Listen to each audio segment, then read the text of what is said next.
Secretariat social media on Facebook, YouTube. Do we have Twitter, Mbak May? Mas Yuda, if you could please show us the social media pages. Thank you. Yeah, we have Twitter too. Fiska, Okay. boleh minta tolong ditampilkan? Oh ya, Mbak Fiska.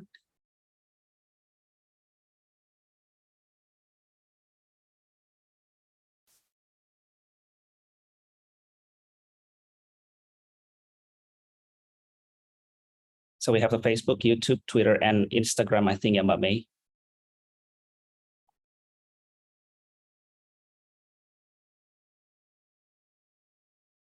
Mungkin sambil jalan saja, Mas Aji. Okay, yes.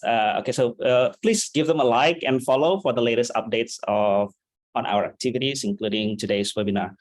All right, now maybe one last thing before the presentation from Mr. Orlando. I know a lot of you can't wait to hear his presentation. I would like to invite everyone to activate your camera for a group photo. Is it Mbak Fiska or Mas Yuda? I'll hand it over to you to do the countdown and cue for the screen capture. Thank you, Mas Aji. Oke, Bapak Ibu, mohon untuk berdiam diri. Mr. Mark, can you please stand still for at least 3 seconds for me to capture your picture? Thank you. Everybody, stay still. 1, 2, 3. Next page. 1, 2, 3. Next page. 1, 2, 3. And the last page. 1, 2, 3. Thank you, everybody. And back to Mas Aji. Thank you. Okay, thank you very much, Mas Yuda.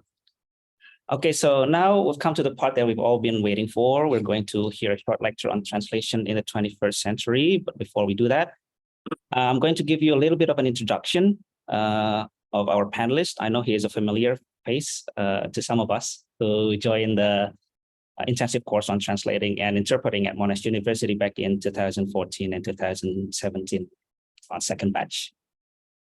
So Associate Professor Marc Orlando is the Director of the Translation and Interpreting Studies Program, Department of Linguistics, Faculty of Medicine, Health and Human Sciences at Macquarie University in Sydney, Australia. And his research interests are in the training of translators and interpreters and in the synergies between practice, research, and didactics. He's also an active conference interpreter and translator for English and French language pairs. He's a NATI certified conference interpreter in Australia and also a member of several professional associations. And he earned his PhD in translation and interpreting studies from Monash University, Melbourne, Australia, and his postgraduate degree in multilingual education from the Ministry of Education in France. And in the period between 2011 and 2019, I think this is during the time when we had our intensive course training in Australia.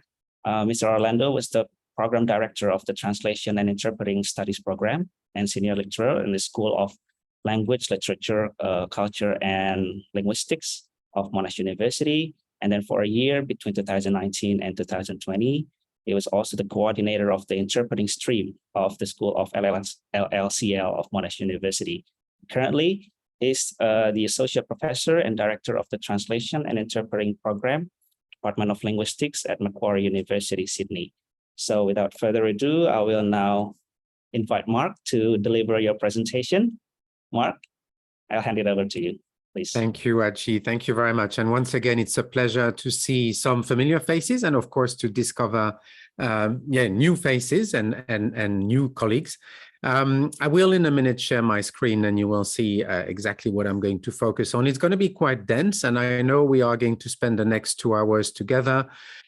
So of course, feel free to take notes about questions you may have. I'm sure I will talk about things you know, but I may also touch on things that you do not know or you know little about and you may want to know more about it, to probably enlighten and bring some maybe new perspective to your work as a translator and or an interpreter, depending on the context of work you are in as well. I know many of you work as in-house or permanent staff for the government. I'm not exactly sure if some of you still work as freelancers as well.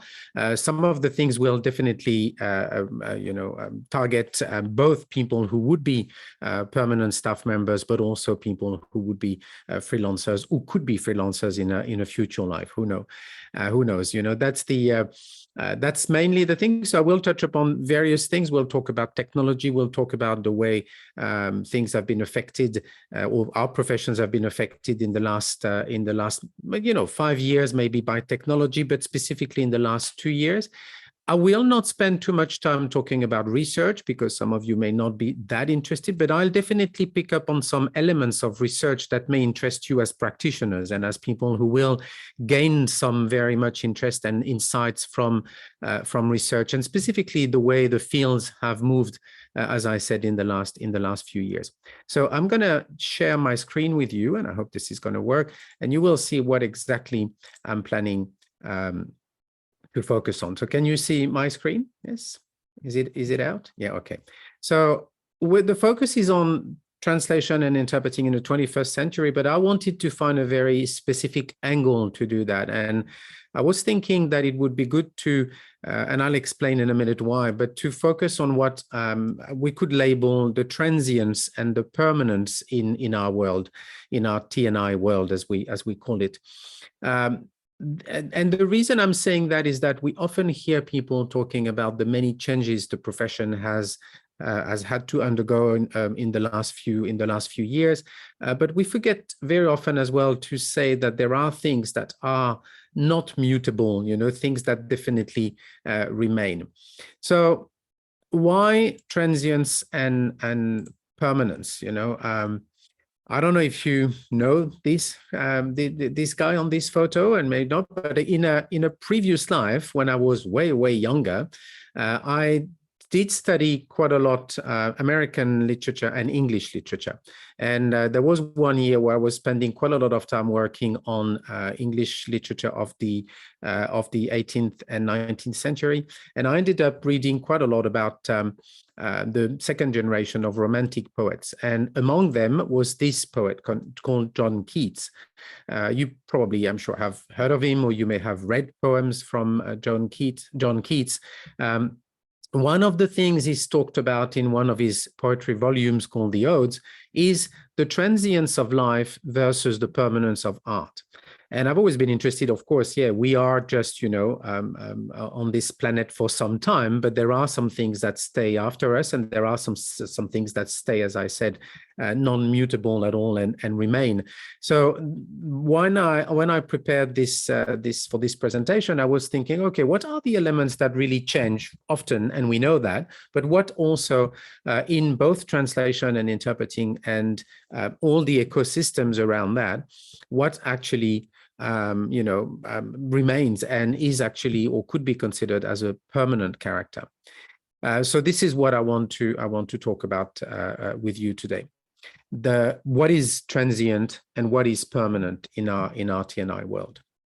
We know, and this is undeniable, that there has been many shifts and many changes recently. But even if you look at the last, let's say, 60 years, 70 years, if you take things from the 1950s and 70s, when both in research and in practice, a new focus was put on translation studies as a discipline, embedding, of course, and encompassing interpreting studies in there as well, or whether it was the professions, we definitely know that things have changed naturally, as any profession has probably, but at the same time, more recently, the impact of technology, the fact we can do what we're doing now, communicate from different countries in a different way. In the past, you would have had to invite me, it would have taken and it will be very different. We know now we can work differently. And of course, like everything else, T&I has been impacted.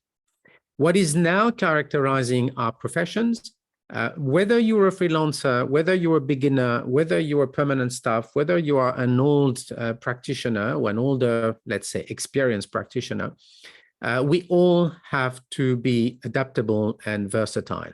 And whatever you see in research today, whatever you see in practice today, shows that there are expectations in that respect. There are expectations of us being adaptable and versatile, us being able to respond to certain services and to certain expectations and demands from the clients, but also from within the professions themselves, expectations for us to be adaptable and versatile. And we'll talk about this, about what we do, and also how what it means exactly.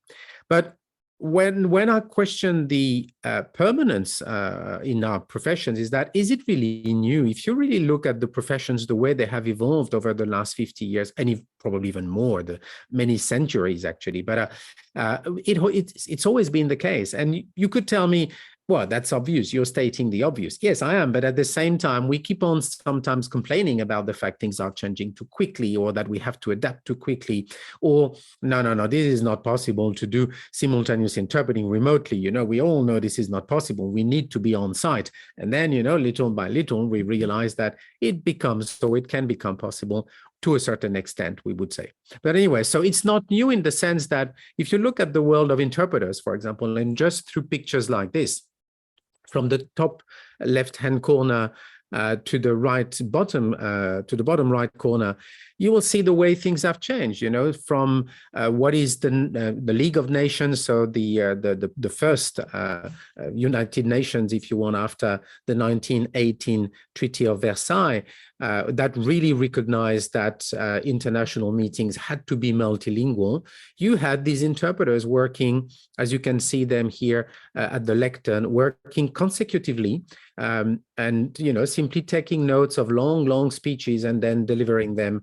At the time was only two languages, French and English, but then it became, as you know, different. And then we move on to the right, and the first IBM system trying to, create what would become, simultaneous interpreting systems that were tried initially at the ILO in the late 1920s, was not said to be very successful, and was more actually a sort of the text that the interpreters were actually interpreting. They were not really interpreting. These were texts that had been translated before the meeting and were read aloud by the interpreters. It was not simultaneous interpreting.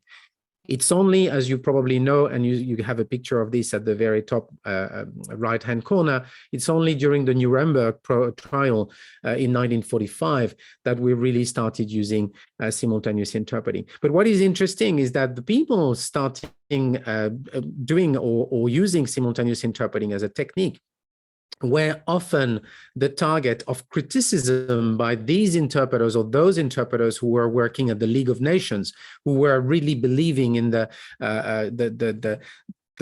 only mode for them was the consecutive mode, which was the noble mode, and saying, no, simultaneous interpreting, what is this crazy thing? That's not going to work. No one is going to do that. No one can do that. And we can't train people to do that, and so on and so forth.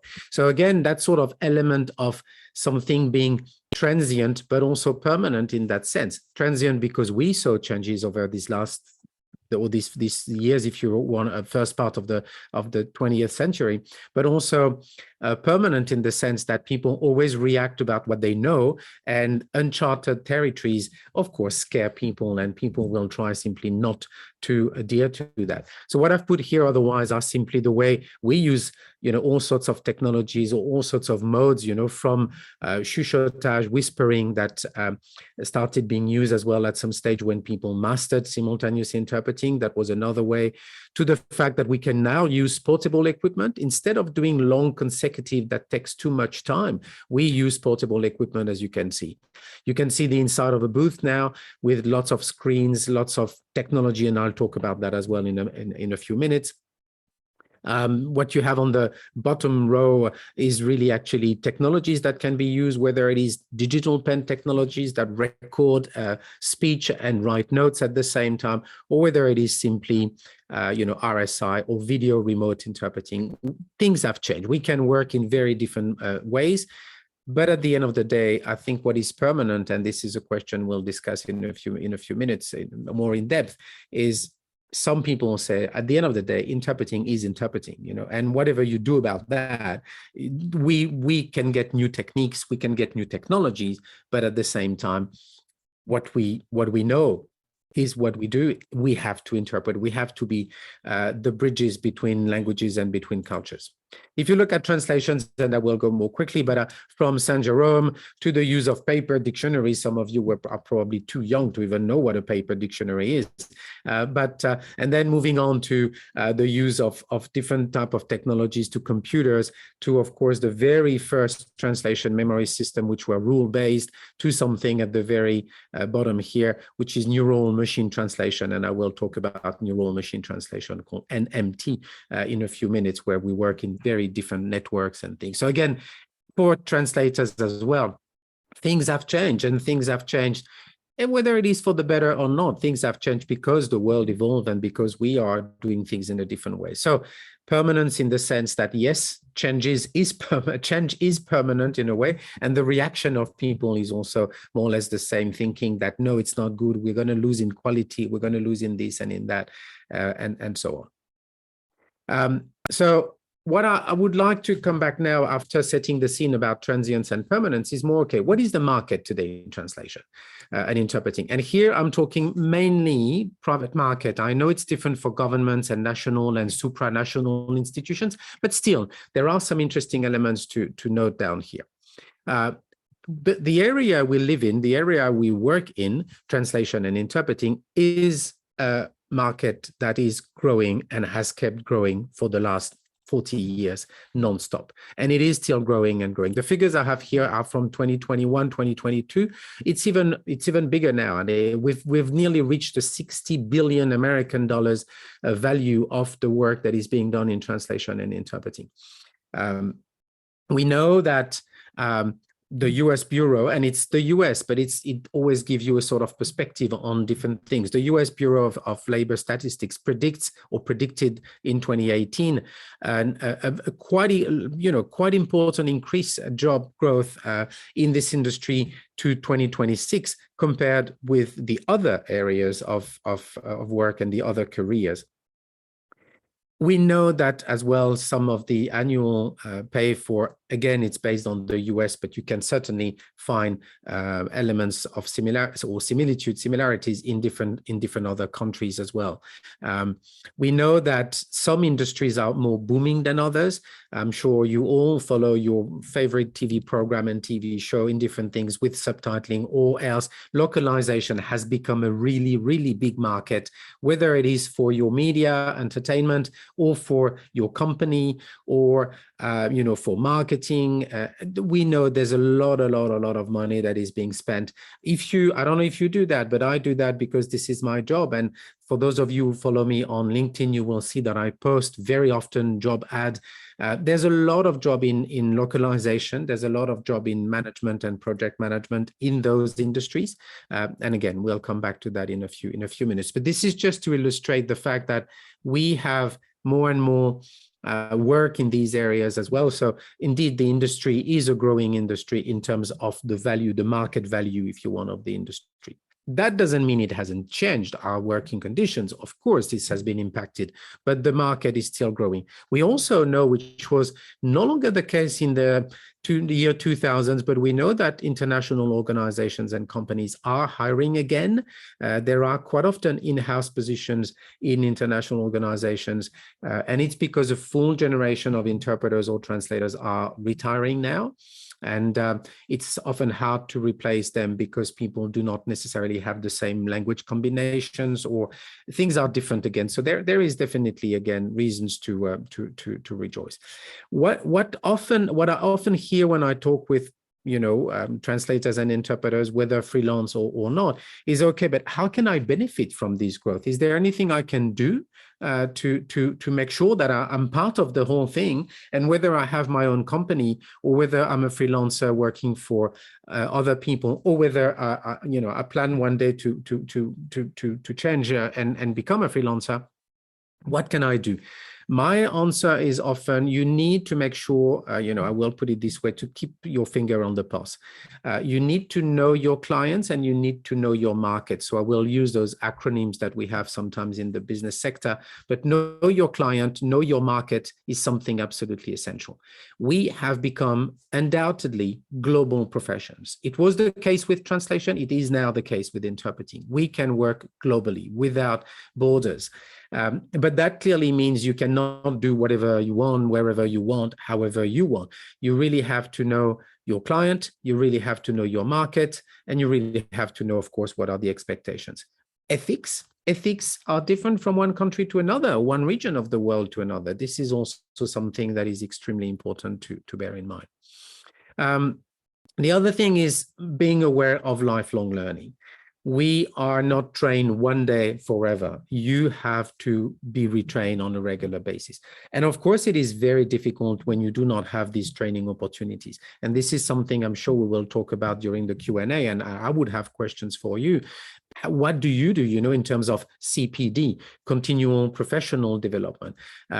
So lifelong learning is really something that we will all have to consider. You've been trained, that's great, and this is what we need, and this is changing as well, but you need to upskill, you need to be retrained. There are too many things that change too quickly for us not to do that. And luckily, there are some programs and there are some opportunities with professional associations, with whether they are international or national, with some universities and industry partnerships. There are opportunities for short courses and things like that. And I do think it is important for professionals to also believe that, not believe that, okay, this is for me, I was trained, I'm good at what I do, and I will remain like this. Let's be humble and let's understand that there are also many younger, colleagues coming on the market, and they know things we do not know. We have experience sometimes when we are, older practitioner like myself, but at the same time, we need to make sure we keep, upgrading and upskilling what we do. So the other way, I think, so that was about mainly training and knowing markets and clients. One thing I would also say in keeping the finger on the pulse is trying to still have time to still be informed, to be kept informed about what's happening. And there are different ways to do that. I'm sure for those of you who are on social media, you probably have heard about the things that I've put on screen here. These three, Slater, Nimdzi, and Common Sense Advisory, are really companies doing market research about translation and interpreting and the translation and interpreting world. These are, if you want, the sort of companies, they don't do academic research like I do or like some of us do in universities. They do market research. But I read Slater, Nimdzi, or Common Sense Advisory on a regular basis, because for me, they are the ones who know actually the trends and what's happening in the different areas, but also what company is merging with what company, what's happening in the world in terms of businesses, but then in terms of practices, in terms of technology. Everyone speaks about AI, but we know that it's here, but it's not here. It's okay, but it's not okay. And you need to know more about that. And only with such things, with such market research companies, can we be really well informed.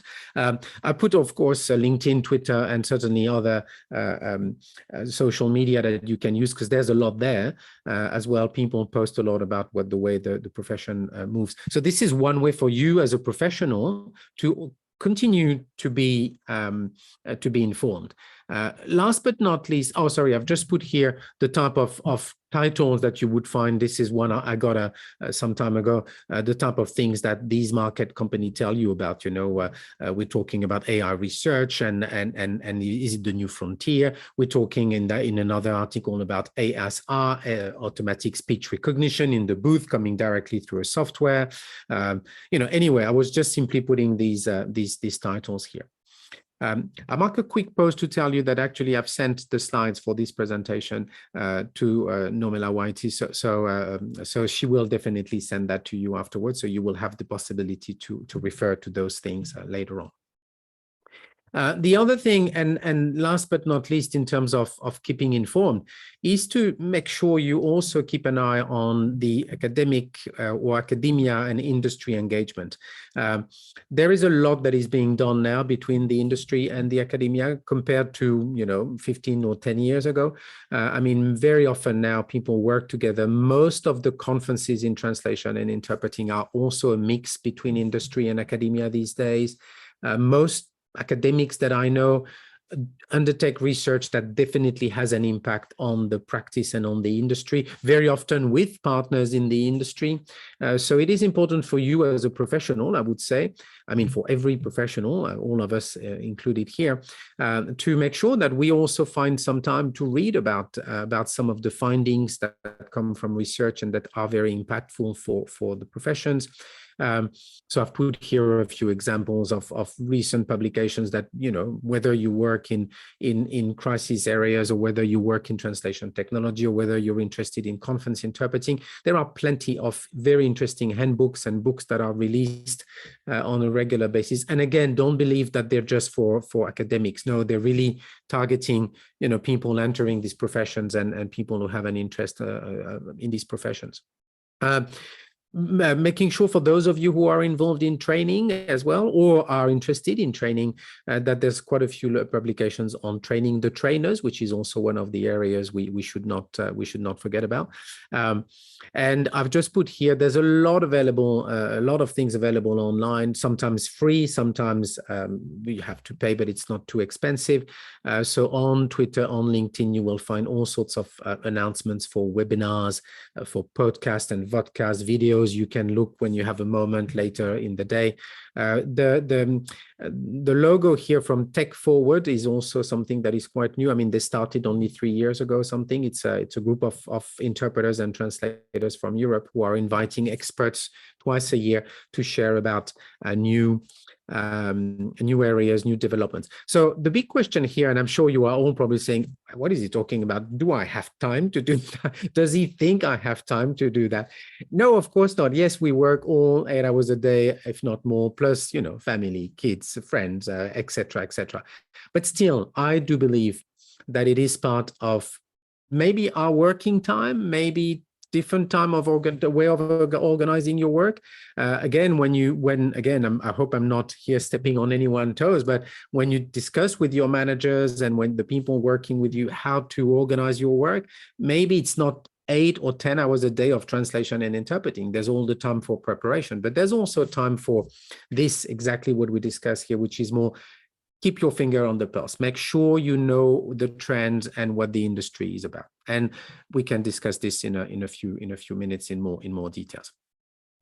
So what I'd like to focus now will be the world of translators first, and what I see as transient and permanent, and what are the latest trends, if you want, there. And then I'll do the same for interpreters. So what has changed a lot in the world of translation is the fact that thanks to technology, or because of technology, depending how you see that as well, our output in translation is expected to be higher than it used to be. And that means if we want to respond to something like this, that means we really need to make sure we are trained to do that. So there was a time when I was a full-time freelancer, both in translation and in interpreting, and my output in translation would be maybe 1,500 words a day, but really translated, proofread, high quality, blah, blah, blah, ready to be printed. I would, in 8 hours a day, 10 hours a day, I would, be able to do 1,800 words a day, not more than that. Today, translators who work full-time are expected to, to deliver 4,000 words a day. So how is that possible? We know it's thanks to translation memory, to somehow machine translation as well. The use of different tools and things definitely help us. But there's definitely these expectations. So I won't necessarily, of course, give you a course here on translation technology and machine translation, but what has really, I think, changed the game more importantly in the last 2-3 years is the use of neural machine translation, NMT. Before NMT, we know that machine translation was rule-based. Then the second generation was statistical-based or statistic-based. And then we went into that neural machine translation thing, which works like, using neural networks to gather sets of data and make sure the sets of data work together. And because it is machine learning, the machine learns by itself to do certain things. I don't really know in Bahasa Indonesian how it works, but in some European languages in particular, when you use NMT today, the translations are nearly perfect. So this is something for certain text types, and I will have to be very careful about that. for certain text types, that can be quite good. So neural machine translation is definitely faster, more accurate. As I said, it learns by itself. It has that what they call the zero-shot translation. You can have a translation, let's say, from English into Korean, and then a translation from English into Italian, and the machine will do the jump between Korean and Italian, and they will have a translation between Korean and Italian. So this is quite, this is something. Then we are moving more and more into the automatic post-editing as well, but done by the machine. However, and this is where we have to still see the silver lining in anything, it has limitations as well. This is why we're not there yet, and we probably will never use only machine translation. The limitations are that neural machine translation is data set hungry, so you need to have lots of data for the thing to work. It's not as good when you have longer sentences, when the grammar or the syntax is complex, it's not as good. It has to adapt to certain domains, and it's not really good at that. It's very dry. It can be very impersonal, so you don't have lots of stylistic choices. It is not very good with some languages, what we label sometimes languages of lower diffusion. It's not very good with that. NMT is good, but it's not perfect. So what translators have to learn today is how to use that. What text types or what types of text are you going to use NMT? And it will depend on the languages, it will depend on your area of work, and this is where you have to do your work. But again, and this is the big warning here, never, and I'm sure you do know this as professionals, but this is something we always need to repeat and repeat again and again, specifically to our clients, do not use machine translation without post-editing. Because of course, the machine will make mistakes, the machine will be imprecise, the machine will say things that are not meant at all. So you need a human post-editor. So the question is always, do you translate or do you machine translate and post-edit? It depends on the text. I would say 10 years ago, we would say, no one is using machine translation. This is a big taboo. And today the thing is, no, okay, we use it. That helps a lot, but make sure you have some post-editing done. Very often pre-editing as well, looking at some areas of the text that could be machine translated and others maybe not, reformatting certain aspects, maybe sometimes as well focusing on simplifying a little bit the source text, but not translating it, just simply simplifying the source text before putting it in the machine will help as well. So there's a lot that can be done now in this area in pre and post editing, and then the machine does the rest. But the machine alone, I would say no. What are the providers? You know them, you may be using them. I've just put a few here. There are many, but it's just simply, again, just a few of the providers. And there are also some, mushrooming nearly every day because the neural networks are becoming more, bigger and bigger. Anyway, some are better than others. It will depend on the languages. It will depend on the domains and everything. What else for translators these days? The integration, what Dorothy Kenny calls the blurring of technology. So the integration of neural machine translation with translation memory. Translation memory, as you know, being definitely populated by human beings. So the mix of both with things like MateCat, for example, that's one of the software. Another thing that is very often done and somehow new today is definitely the notion of localization and translation, and I would say localization and transcreation as well. But then the mix of localization and translation with translation memory, CAT tools, and others. So I've just put again a few names of software and things that people use, and I'm not saying those are, or some are better than others. These are just some that are definitely trendy these days. One thing which is interesting as well, and I discovered that somehow recently, is what we call quality estimation tools. So some companies or services for governments and supranational institutions use quality estimation. So this is a focus on the source text.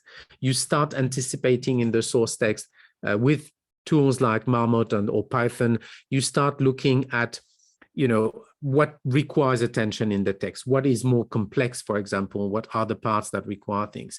So that helps you to assess as well the usability of some machine translation, and you can compare some outputs as well. So this is a very different field of what I know of translation, but this is something I'm told that is very, very often used these days in many companies, and you know, services managers, whoever they are, need to keep an eye on this. It can help you as well to clearly see what is definitely okay for machine translation and what will require more work as well. So we could say, and sorry for using those little photos and things, but we could say, okay, that's all, folks, that's the end. Translators, you can simply now, you know, go home and we will do everything with the machine. No, of course, this is not as simple. All research we know show clearly that no one will advocate for MT without human intervention. And I mentioned that before. There are researchers really promoting the idea of teaching what we call machine translation literacy, making the future translators or those who are already working literate, making sure they are literate in the use of machine translation, and that requires definitely training. We are told that we could become centaurs, and I will come back to that in a minute, that actually it's not either the machine or the human, it is a mix that is actually what today's profession is about. And this term of centaur that I will use, and that it could be quite interesting. And the idea of the translator and interpreter as a centaur is the fact that you have that sort of human touch that needs to be taken into account. Machine will never have the human touch. And so when you look at the hybrid human machine translation, this is where this concept of centaur will be. So another quote here, and I took that from again, it's not an academic one, it's definitely the profession. The most effective translators, at least for complex bodies of text, are neither human or machine. They are, in fact, centaurs, humans augmented with the support of technology. And I think this is how we should see ourselves.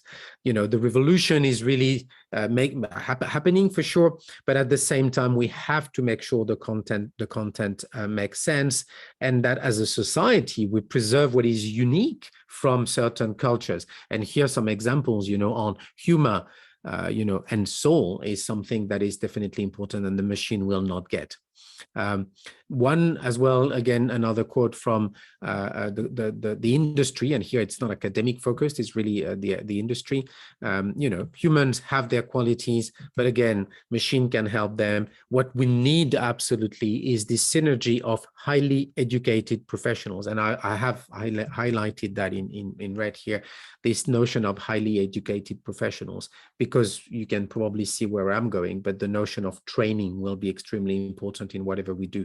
We need to make sure that either human or machine alone is probably no longer realistic, but definitely training will be. So when you look at machine and human together, there is that thing called these days MTP, so which is machine translation and post-editing, which has become something very important. The machine learns from the human, but still the human populates what the machine needs in post-editing. So the corrections that the human will make, the machine will get them. And maybe in the long term, the machine will do it by itself, but it's a different thing. This is definitely something that is really often used in the localization industry, in humanitarian situations, but it's not recommended for something very creative. And this is where the human touch will remain. And I'll come back to that in a minute. ITP is another area. It's a sort of, you have that sort of prediction where the software that you use while you're typing as a human, the software will make lots of suggestions. It's a bit different than translation memory because it's an assistant. The assistant is telling you, oh, do you want this? Do you want that? This is good to say it this way, that way. So it could be annoying, but when you learn how to use that, it's also quite dynamic, and it can be quite useful as well. And it takes into account, your changes as a human, and sometimes make syntactical suggestions, or even simply purely terminological ones or whatever. Transcreation and the human touch is where the human will always be needed. As we said before, there are limitations with an MT in any facet of machine translation or the use of machine. Human judgment, faith, emotions, empathy, humor, cultural elements, you name it, mean that the machine will not get that, and will very unlikely. You interpreters in the room will know this. You translators of creative text in the room will know it.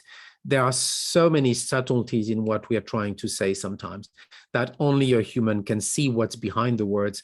Never forget, as interpreters, we are rendering the intended meaning, not the words themselves, and so on. So definitely the machine is not there in that respect. This is why people still say that we are what they call anthrolinguists or ethnolinguists, where we have all these ethnographic, if you want, or anthropologic aspects of our cultures, our language, and what we do that can be done only by human. Yeah, I will not necessarily read those quotes, but these are just simply here to show you that the human touch is still in need for very specific types of project. So everything that relates to media accessibility, so you know, AVT or any sort of accessibility through media, you know, even captioning or even audio description and things like that require the human touch. When you look at localization and internationalization, the human touch is there as well. Marketing, branding, very, very interesting when, again, localizing versus global branding. Again, you need human and specialist in the culture behind all that. Literary and creative projects. This is also something that, of course, you know, even if we start speaking a little bit of machine translation in literary translation, that's definitely not happening the way we think it is. I was just mentioning here the European Parliament because this is something I heard a few years ago. I mean, no, 2 years ago from one of the managers or the head of services of the European Parliament in translation, where they were saying, yes, our translators do a lot of machine translation. They do a lot of, you know, technical texts that are somehow boring, and you can put that in a machine to just ensure that it's properly translated. But we also have lots of projects at the European Parliament on the history of Europe, on the history of migrations, with, you know, testimonies, with people that you have interviewed, and with this and with that. And with this, the machine cannot work. I don't know if you have that sort of stuff in your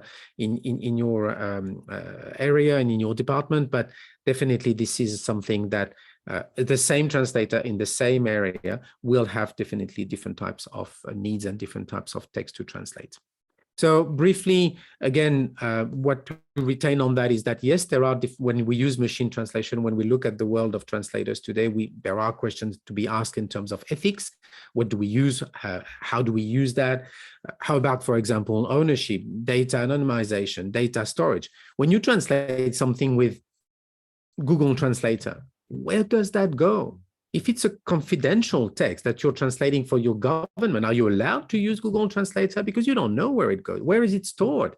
And so it is this thing. So as a government employee, there's definitely, I'm sure, ethical things you know about that. But even as a freelancer, when your client sends you a text, they think that you are going to translate it on your computer. They don't think you're going to go on Google to translate it. So all this has to be taken into account from a professional and ethical point of view as well. The concept of highly educated professionals, I'll come to that in a minute. But again, training for whom? We talk about training people. So far, we've trained, you know, people who had a taste for languages and cultures and who are good at it. But has any training been organized for computer scientists? Not very much. For software engineers, not very much. Or it is for them in some areas, but it's not done for translators or linguists. So I think we need to make sure as well that in the future, there is training in these areas of IT, if you want, that are definitely targeting the linguists that we are. Of course, there are considerations about working conditions, clients, billing, etc., etc. So that's it for the world of translators. I will just get a bit of water and we'll move into the world of interpreters. I'm sure you may have questions, but as I said, it's probably better to keep that for the Q&A, Aji, if you're happy with that. Yeah, sure. I think it's better for us to just keep the Q&A session at the end of this discussion. Okay, so let's go on a little bit. I hope I'm not going too fast. You tell me if it's too many things, too much. It's just to try to have a very broad way, and we'll focus on some areas. But I think it's good for you to leave today with at least an understanding of all these different things that I'm sure many of you are aware of, but maybe some are not so aware of, and that's interesting. So of course, for the interpreters, things as well for the last decades have changed a lot. There has been lots of shifts in the way we work, the modes of interpreting I talked about before, the modalities of interpreting, what do we use on-site, online, what sort of on-site, what sort of online, etc. The context of work, do we work, in international meetings only, or do we work in different areas? The ethics have changed as well.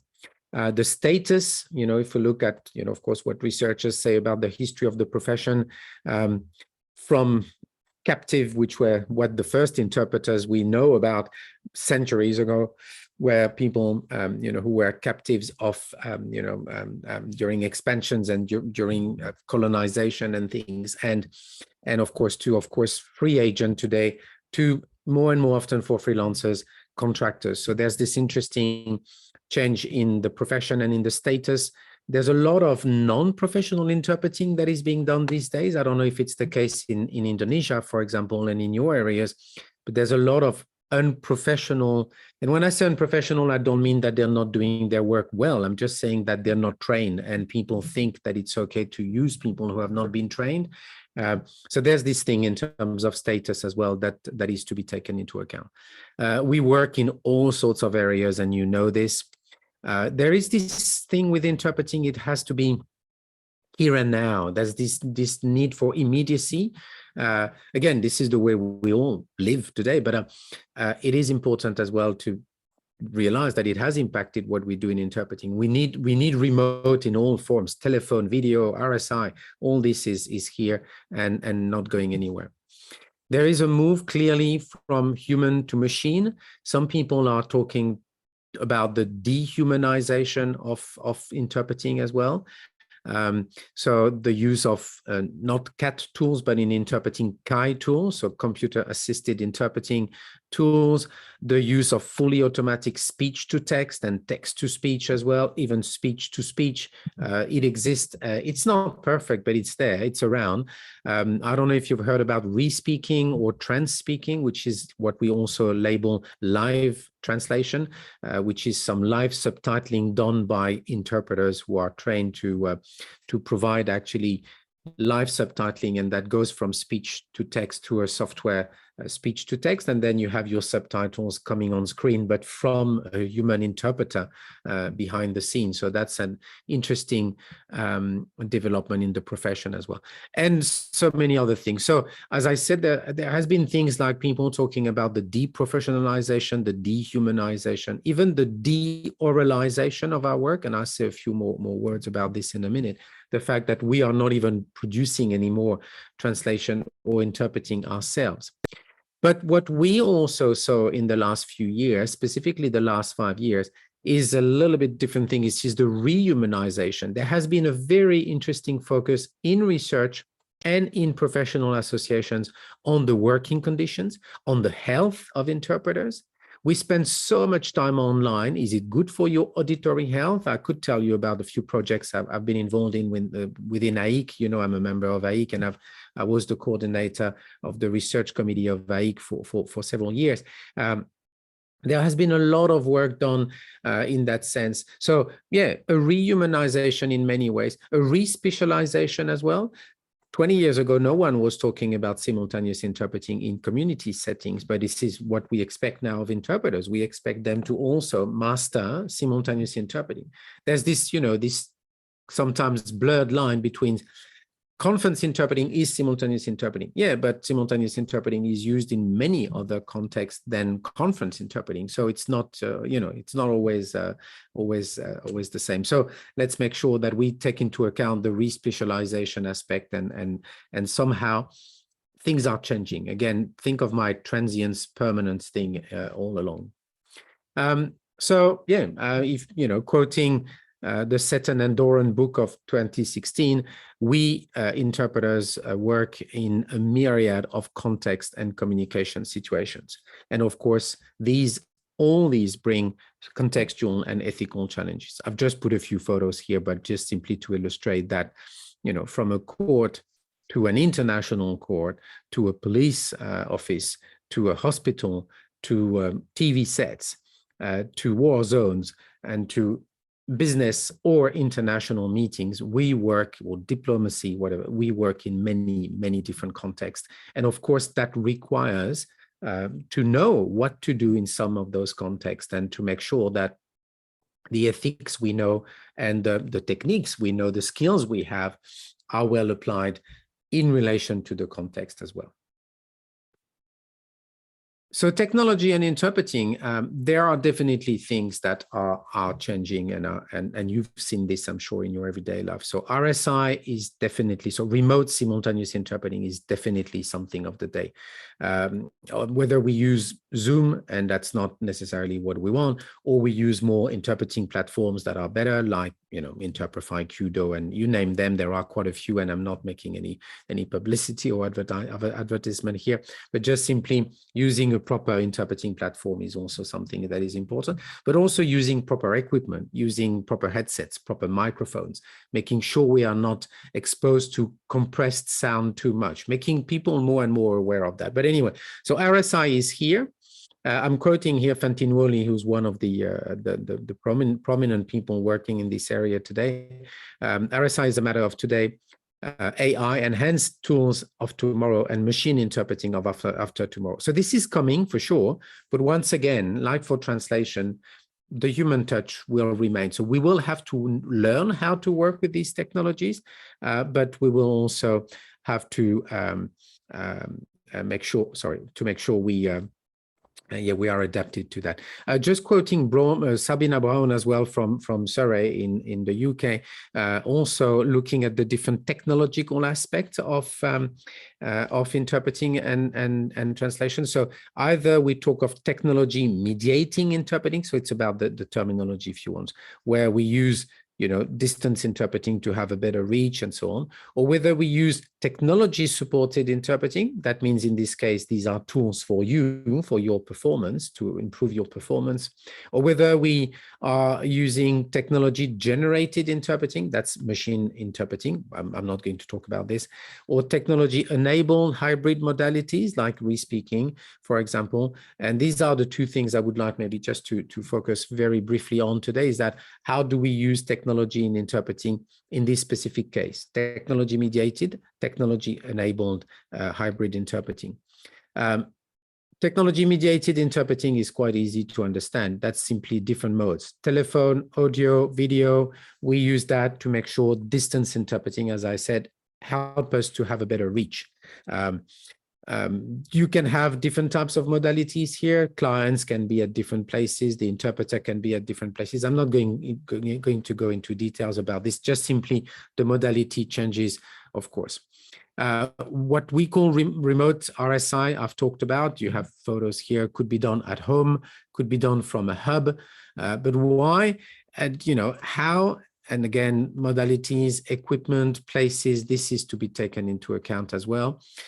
And making sure we are aware of the risks specifically related to the working conditions. I mentioned auditory health before, but plenty of other things.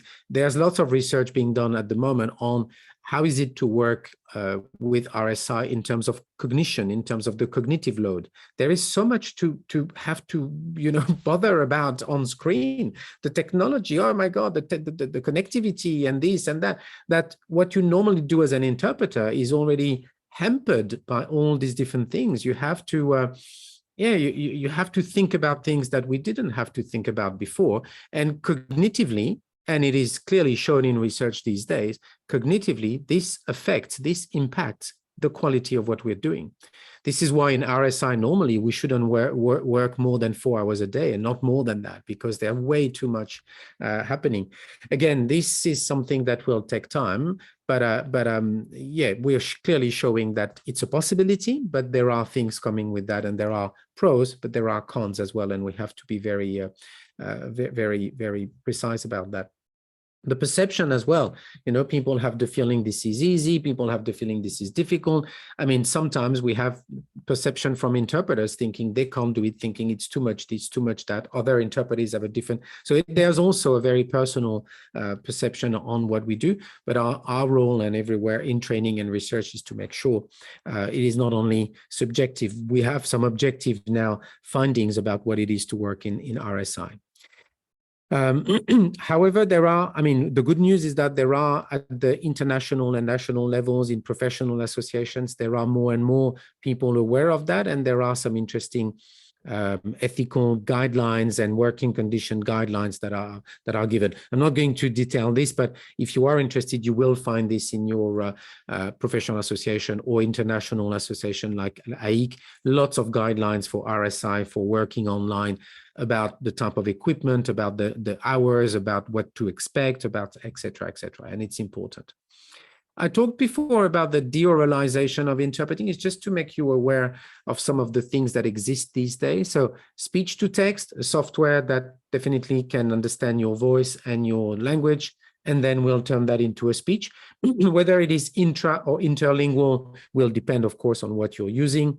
Live subtitling is like re-speaking, as I mentioned, is also something that exists. It's also called trans-speaking sometimes. So are we really talking about deoralization? Yes, but when we have text-to-speech, this is also reoralization as well. So we should not necessarily always see the negative aspect of those developments. There are certain things definitely that are interesting. Like re-speaking is something I would like to maybe draw your attention to for 2 more minutes. Just simply, it is about accessibility. It is about giving access to people who can't hear what's happening in a meeting, or to give access to a broader community through live subtitling, or as we call it, re-speaking, sometimes trans-speaking as well. You will find all these terms. So it's speech recognition-based subtitling, and it promotes accessibility. It can be intralingual, and it's definitely for hearing impaired audiences and things. So the interlingual is developing very quickly. And I will show you a short diagram in a minute to show you the way it works.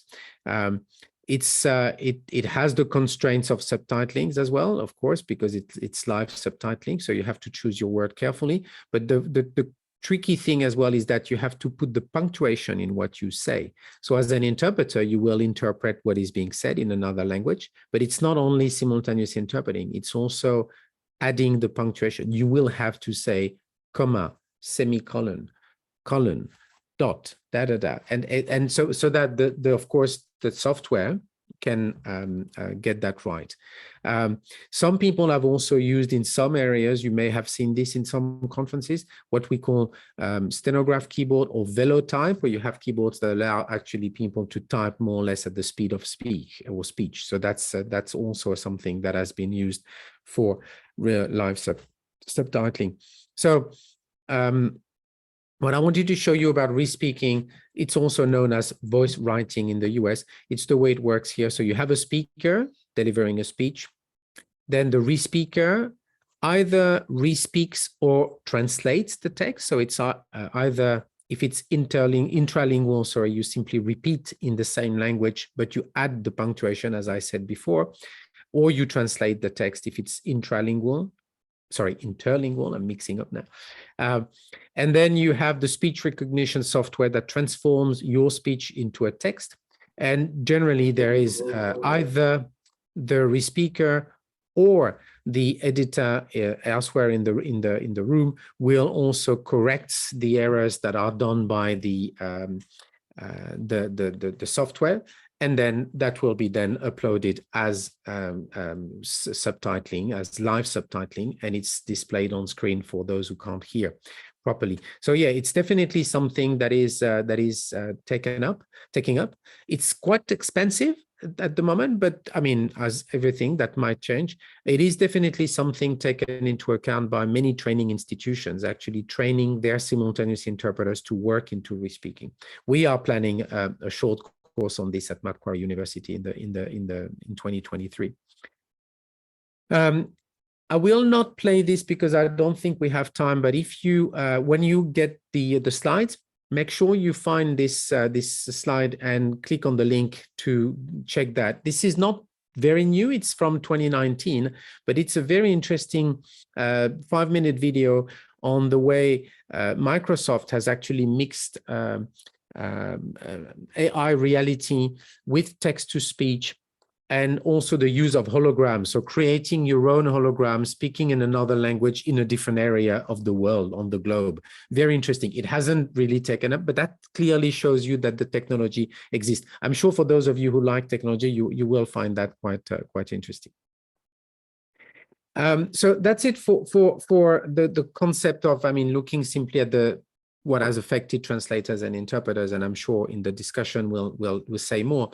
I will go on now just for probably 10 more minutes on these concepts of what is I can see there are people who want to ask questions, but we might do that maybe at the end. Sorry about that. I was not finished completely. So we are told somehow that we have to be centaurs, but my view, and sorry for the joke that is coming, but this is, if we want to look like centaurs, I think this is how we should look. We should be like this, not like this. Okay, we should make sure that as centaurs we are like this, not like this. And the reason I'm saying that is that there are ways of getting trained and making sure you are actually doing the right thing when you use technology, if you use technology, when you use technology. So I wanted to finish on more generic comments on the T&I world today, and maybe a few areas of things around training, and also finish maybe on what it is that happens in some management services, or the management of translation and interpreting services in different contexts as well, whether it is a government service or an in-house company, when you have these services in-house. But more generally, I think we have to make sure that we are aware of certain things, is that wherever we work, we have to be aware of the geographical and the geonational context. As I said before, different markets, different things. There are plenty of new markets. Southeast Asia is somehow, for many players, a new market in translation and interpreting. It's not really a new market. There's always been translation and interpreting everywhere, but as a market per se, that's definitely something that is a part of the new things. Because of this, there are some ethical considerations that we should not forget. We know that there is global competition in whatever we do. Markets are really 24/7. There are agencies with all sorts of project managers around the world. This is how T&I services are being delivered these days, and it's important you bear that in mind as well. Don't underestimate the role of training, the role of certification as well, and of professional association. I think it's very important when specifically we do not have all languages in all universities, and specifically when we work with people who've already been trained, it's important to consider short courses, to consider professional development, but also in some countries, and you'll tell me when we discuss what is the state or the status in Indonesia at the moment in terms of certification, in terms of professional association. I think it is important that we discuss this as well. I'm just mentioning here some local or regional, if you want, areas. SUTI, which is this association of universities who train translators and interpreters, have more and more members now from the Asia Pacific region. So it's interesting as well to see what the training and research needs are in our region, and I'm talking about the Asia Pacific at large here. So yeah, sometimes it's important for us to understand what SUTI is doing and how they're doing it. NAATI has also a role to play regionally. I think there are more and more looking at, I don't know if it's the case with Indonesia, but NAATI, I'm sure many of you know what it is in Australia, is a unique certification system for a full country. Now New Zealand is joining Australia in that, and I know that some countries in the region have contacted NAATI and the board of NAATI to see if there could be a certification system like the NAATI one that could be embedded or that could be replicated, or maybe the NAATI going as far as other neighboring countries. So this is something that is being discussed, and why not? I think that would create an interesting certification system at the regional level. That could be interesting. AIC, I'm sure you know, the International Association of Conference Interpreters, they are doing quite a lot as well on the task force on distance interpreting, all the definition that they have on ISO, all the training they offer. So that's something maybe you would like to consider as well, to keep you, you know, well tuned. I won't say much about training and research, but just simply being aware that there are different types of training now. Very often it is vocational and academic, which means that having some knowledge as well of the academia is interesting. The need for summer schools for professional development, continuing professional development is essential. And for a group like yours, today, I'm sure it is something you are considering. Such webinars are already part of that, you know. Whether the content is useful or not, you'll tell me, but definitely it is interesting for you to be exposed to things that you would not necessarily be exposed in your daily life otherwise. I think it's interesting to be interested in content for both translation and interpreting. If you're only a translator, don't underestimate what you could learn from interpreting and vice versa. I think it's important to see yourself as part of the T&I community, because I think it's an important thing. I've talked about professionalization, certification, just simply to keep you posted, but I've already said that there are lots of work in research on technology and linguists. So how does that work? But I've talked about this. There are more and more similarities, between sign language interpreting and spoken languages interpreting. And fair enough, you know, interpreting is interpreting. You know, it's not because it's signed that it's, for years that was completely separate. You know, now it's actually coming together. We're doing lots of training with both sign language interpreters and spoken language interpreters, lots of research in that as well. And I think it's very, very important. And all the other areas beyond conference interpreting.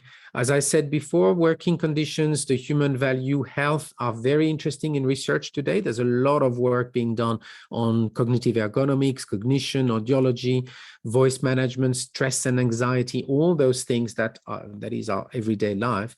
This is important that we research this to see how we can improve our research, our working conditions.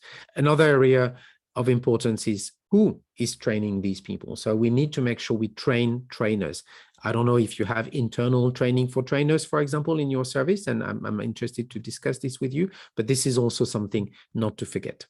So aptitude, definitely we know, and I'm not going to present that again for those who were in 2014 and 2017 at Monash when we met, but yes, we have to be linguistically and culturally knowledgeable and prepared, of course, but that's not enough. We also need to be prepared. And if you read this quote from Harvey Mackay here, you know, the best way to sound like you know what you're talking about is actually to know what you're talking about.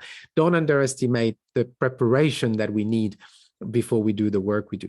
And training is essential, you know, regularly. Make sure you undertake training again and again. That would be my advice anywhere we go. Yeah, I can skip this probably because I've already more or less covered that, but it's interesting to simply bear in mind that in translation, there is definitely a lot to be done still in training for linguistic and cultural competence, but also to specialize. So knowing how to use translation technology is definitely an objective, but also bearing in mind transcreation is still very, very much in demand. You know, you have to still be a creative translator, not only capable of using a machine. Making yourself, of course, aware of subtitling, localization software, AVT, all those things are quite interesting and very much in demand because accessibility is a new focus for many, many governments everywhere. So anything you can use to make things more accessible, this is something to consider. Ethics, we talked about. Make sure you go towards the industry as well. They know how to train project managers. They know those things. So it's interesting and it's important.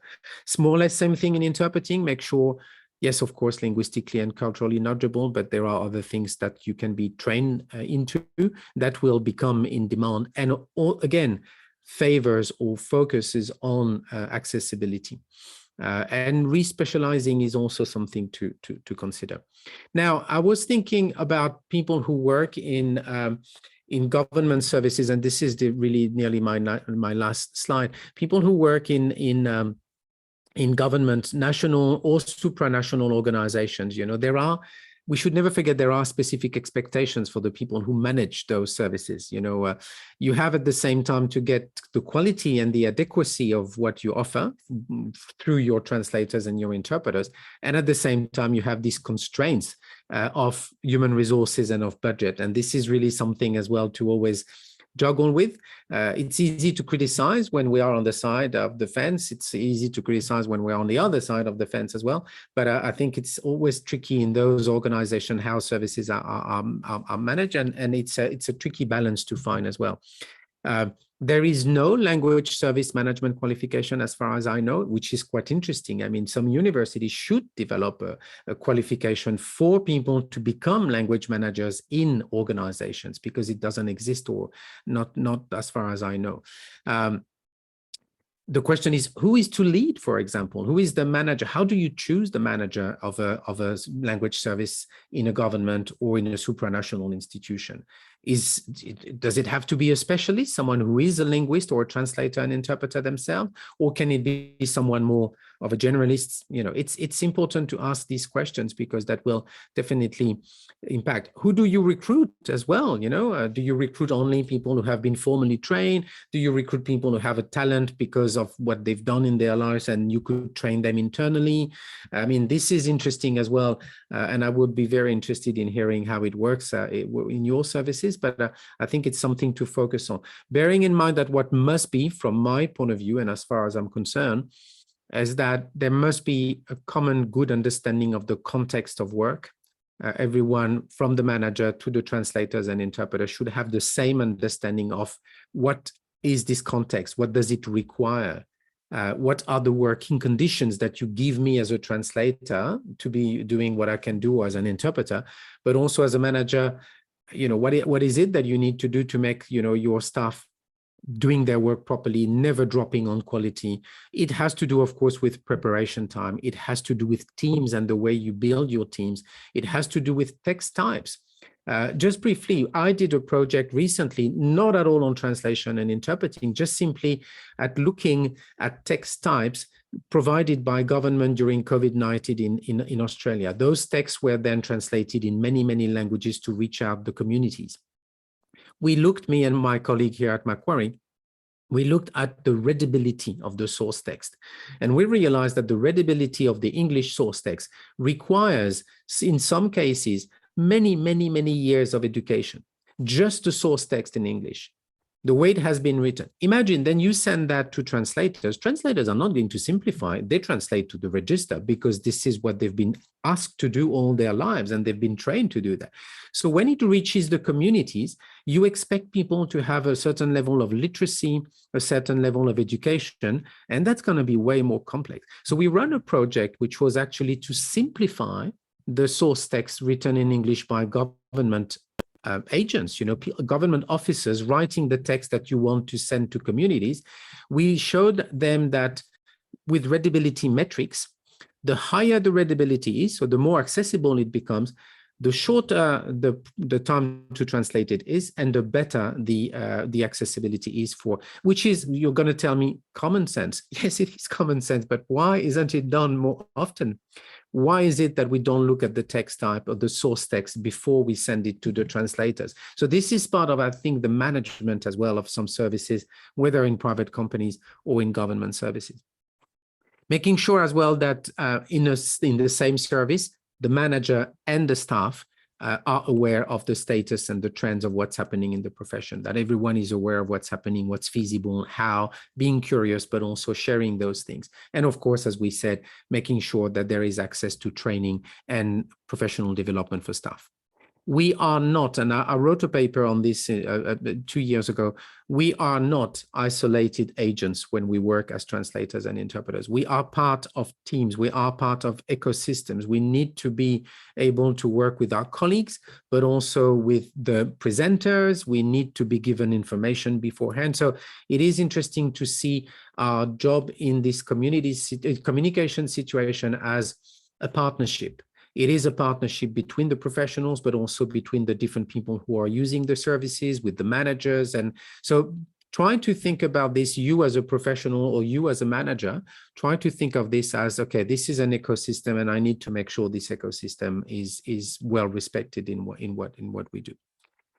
And so back to transience and permanence, to simply conclude with John Keats, who was saying that, yes, permanence of art versus transience of life. One thing that is interesting, and I'll just finish on that quote, is what we do as translators and interpreters, and that should animate us and that should, motivate us always. Using one of Keats' lines, a thing of beauty is a joy forever. So let's make sure we do things of beauty, we enjoy our work, and we make sure that we are creating beautiful content, and that becomes a joy forever. So transience versus permanence. Thank you very much, and I'll stop sharing, and I'm happy to answer any questions from now on. Thank you. All right, thank you very much, Marc, for the insightful share of knowledge and information on translating and interpreting, both in the discipline and in the professional practice, and sharing how the studies have continued to inform better performance of translation and interpretation by people in the industry and the profession.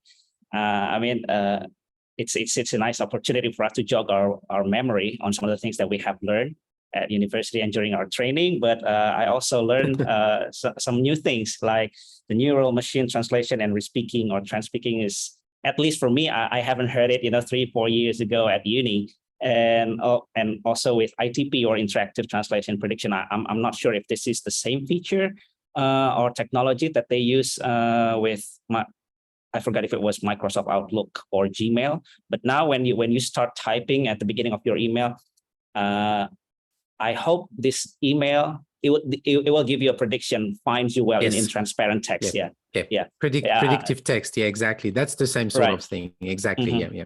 Yes. These are some of the things that I will look into and do a little bit of research later on my own time. But now, now that we're at our Q&A session, we already have a question here, and I will read it to you. The first one from 15nia. From what you said, we understand that with the advance of computer artificial intelligence and deep learning technology, neural machines are not supposed to be threats for translation and interpreter career, but rather as a tool to provide faster, more accurate, and fluent translations. And the question is, what kind of skill or training that translator need to adapt to such changes? Well, thanks for the question. And I think the skills are multiple. The obvious one is, of course, to be trained to use the technology, first of all, to make sure that if you're using translation memory, if you're using machine translation, if you're combining both, let's make sure that you know how to do this, and you've undertaken the training.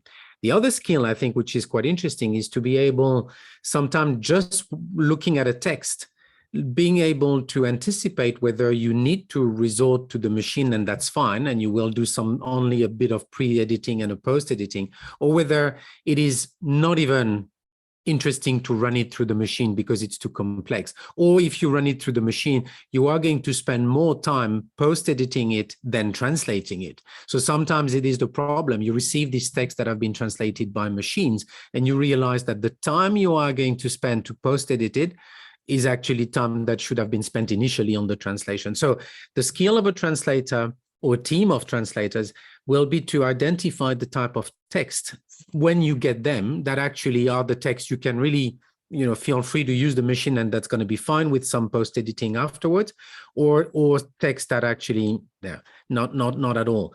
A part of that is also for those who work as freelancers, for example, is also in terms of the market you choose, make sure you find a way to, that relates to what I just said, but you find a way to identify the type of text where you're not going to spend much time, you can do it very quickly, and it can go back to the client very quickly for a certain, a rate.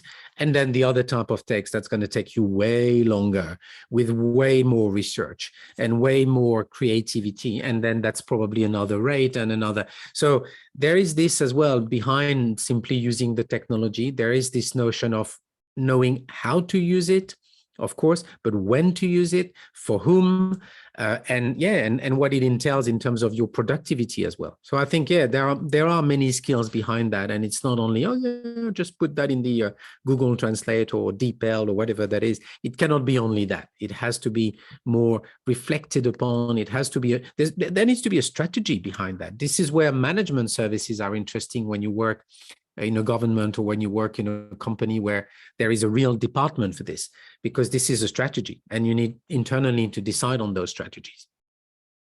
I hope that answers the question. Yes, thank you for the answer, Mark. Thank you. I hope that answers the question, Ms. Victinia. And next question, this is from Rini. Oh, Rini actually is one of the participants of the training back in 2014. Yeah, so here's the question. Show me where. Rini, can you Rini, turn on your head. Oh yeah, there, Rini Rushieni. Why can't I see Rini? You will have to speak, Rini, and that will put you on my screen, because at the moment I can't see you on my screen. Yes, Rini. Yes, if you hi, want Mark. to read the question. Oh, yourself. yes, Rini. Hello. Yeah, hello. Nice to see you again. Thank you. Okay, so Yeah. Rini's question here, or do you want to ask the question directly, Rini? No, just read it, because I have Okay. another questions. All right. Okay. So Rini here agrees with you that machine translation have been developed more advanced than we expected. And the translation can be as accurate as 90%. 10 years ago, people might not use these tools to translate documents, but now people use them more for translating documents. Do you think that in the future, with more advanced technology, these machine translations such as Google translators can eventually replace human? And what are your thoughts on that? Maybe just to add a little bit more to that, do you think that with the development of AI in the future, do you think that they can go as far as learning humor, punchlines, poems from a certain culture, and then find maybe the equivalents in another culture? What are your thoughts on that? This is the $1 million question, and this is what everyone is wondering. Are we going to be replaced by technology? So when this question started floating around, let's say 4 or 5 years ago, people had an answer, which came from a technician in a conference, from what I understand. And the answer was, no, translators and interpreters will not be replaced by technology. They will be replaced by translators and interpreters who use technology. So that was an easy answer, but a clever one a few years ago. No, you won't be replaced by technology, but by those who use technology. I think today we are even further than that. Yes, there are definitely, I still believe, me personally, I can't read the future, but I still believe that there will be more and more areas where AI and machine translation will perform well. Definitely. That will still improve, because again, neural machine translation is improving every day. The fact it uses so many different data sets, at some stage they're going to find the right thing, specifically with written documents. But then you will always have the fact that language is not something static. A language and culture, or languages I should say, and cultures are organic, they're living. From one mini generation to another, you have new words, you have new ways of doing them, you have new behaviors in a society. And so I don't think in that respect, the technology will necessarily be able to evolve like humans will evolve. So I have personally the feeling that we will still keep, this human touch needed for many types of translation. For interpreting, I have the feeling, this is something I do more than translation, but for interpreting, I have really the feeling that everything which is behind the utterance, everything which is behind just what we say, is sometimes so dependent on understanding the context, understanding the mindset, understanding behind the words, understanding what was said 4 hours ago. I doubt that any machine, any AI will be able to do that, because it's not about interpreting and translating one utterance after another. It's really about knowing the context. I've just done 2 weeks of conference interpreting. I'm just back yesterday from 2 weeks of conference interpreting on very, very difficult topic, where there were lots of geopolitical statements and lots of, very, very loaded, politically loaded segments to interpret. I don't think a machine would ever do that, because you need a human who actually knows the world we live in and knows these geopolitics and the way they are moving. So yeah, definitely there is an improvement, and it will still improve. And I think we're back to the first question, we will simply have to make sure as professionals that we know when to use one or the other, and we need to identify this. I think this is where the training will have to be, knowing what the technology is, where it is, and how to use it. Okay, thank you very much, Mark, for that. Now we have here Penny with us. Penny, you'd like to ask a question? Hi, Mark. Hi again. I have a question because back a few months back, I had a chance to become a translator at the 7th session of the Global Platform for Disaster Risk Reduction. And I stayed at the media center because I was only a translator. And we don't have access to hear the interpreters from the plenary room. So we only have these monitors and we see the speaker. But amazingly, it was subtitled real time. So they have like real-time transcription, but it's in the translation. So I'm amazed with the accuracy and how it didn't miss any single word. And it seems so perfect that I was so curious. Is it human or AI? So do you think you know how? I do not know in that specific meeting, but interestingly, I was in a risk reduction mitigation meeting recently as well in Brisbane. There was the Asia Pacific one, and I was working there as an interpreter, and I could see when speakers were delivering their speeches, I could see the captioning as well.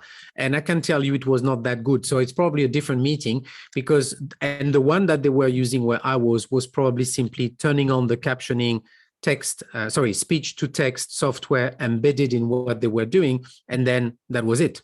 And it was not good because there were plenty of words that the software could not recognize. We have more and more people speaking with different accents. You have to get used to my accent when you listen to me today, and you have to get used to accents of people everywhere you go with English as a lingua franca now. And I don't think that speech to text software can really do a good job with that. So if that was so good when you did it, maybe that was live subtitling. And in this case, that clearly shows that it's the way to go, because these are two very different examples. I tend to think that very often in international meetings, they simply have a software and turn the captions on like you do on YouTube or whatever, and then you realize that what is that? That's absolutely not what it said. The other thing as well is that never forget, captioning or subtitling is for better accessibility. And I'm not going to go into a course on subtitling or whatever, but this is also a real skill. We need to make sure that the text is not too populated, is not too dense. We need to make sure it's not too quick on screen, because otherwise people who can't hear don't have the time to read and look at the picture at the same time. So it is a real issue when you do it automatically, because the machine doesn't take that into account. Only a human will definitely, and only with research will we know what is the best speed for captioning, what is the best speed for subtitling, for people to have a full access. But yeah, look, that's a good example, and I'm glad that you had a positive experience with that, because it's not always the case. Yeah, but that means it worked apparently.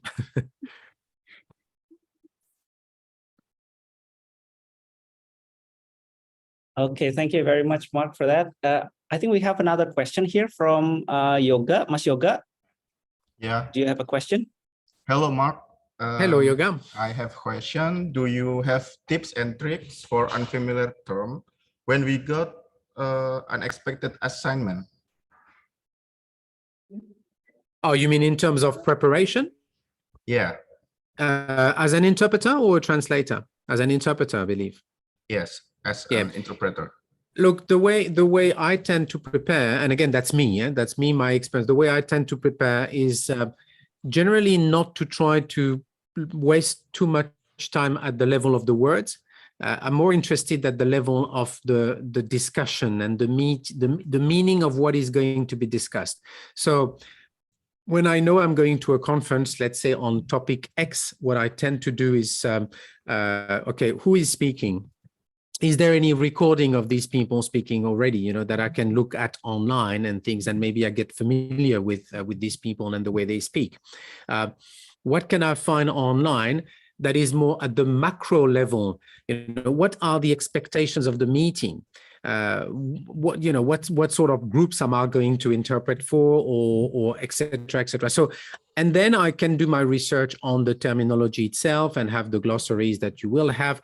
But this is generally not only what I focus on. And the reason for that is that when you focus on just words and glossaries, you can, you know, it never ends, it never stops, it's never ending, you know. It's just, you can study for hours and hours and hours, and then at the end, so to me, it's better to try to understand the macro aspect of it. So I look definitely at words and terminology, but at some stage, I'm also more interested in, okay, what is it that they're talking about? What do they want to achieve in this meeting? What are the different stances of the different participants, for example? You know, that sort of stuff. I also tend, just for me, to prepare out loud. So I read things out loud, because as an interpreter, I don't want the day I'm interpreting, I don't want it to be the first day I say those words. Specifically, if it's technical words or things like this, I need to have said them before that. So sometimes I will try to get a same sort of speech or a same sort of article, and I will simply read aloud so that I get familiar with the way to pronounce those words and with the way. So it seems maybe, you know, not to be important preparation, but it is because people will need to understand specifically when it's technical.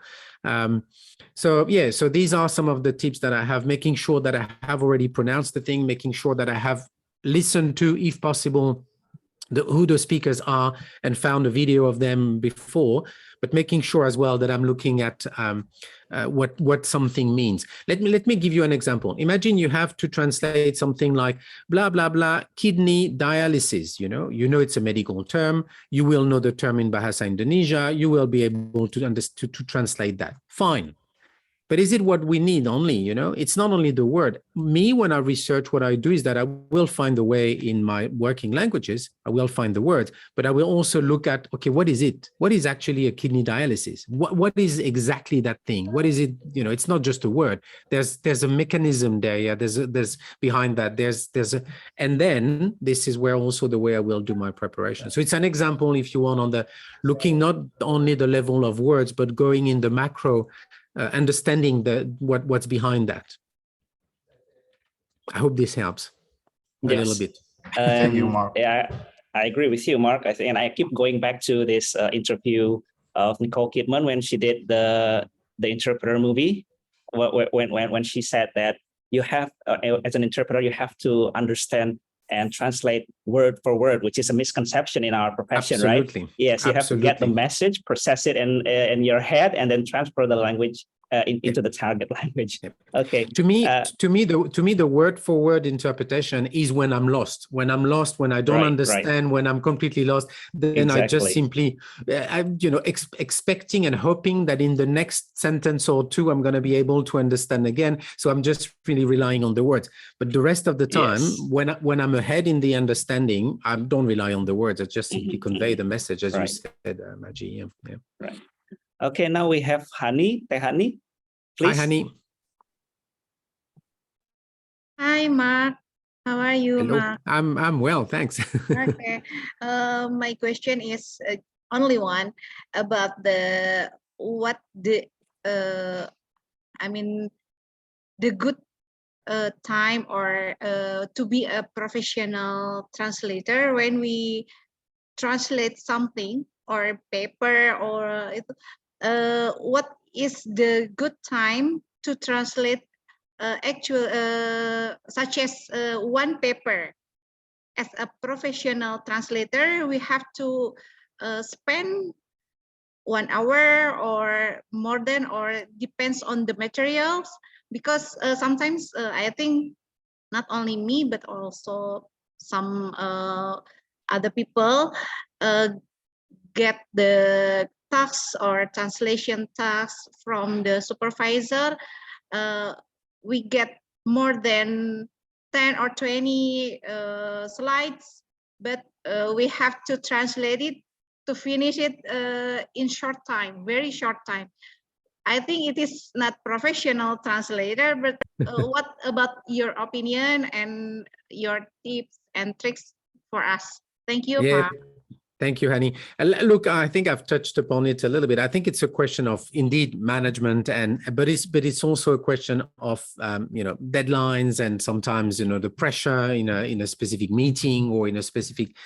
So there is, again, I'm sorry, unfortunately about that. There is not one answer for this. I think it will depend on each context, and this is where I think a team with a manager looking at that. My last points were about ecosystems or being part of a team, being a group of partners working together to reach the best outcome.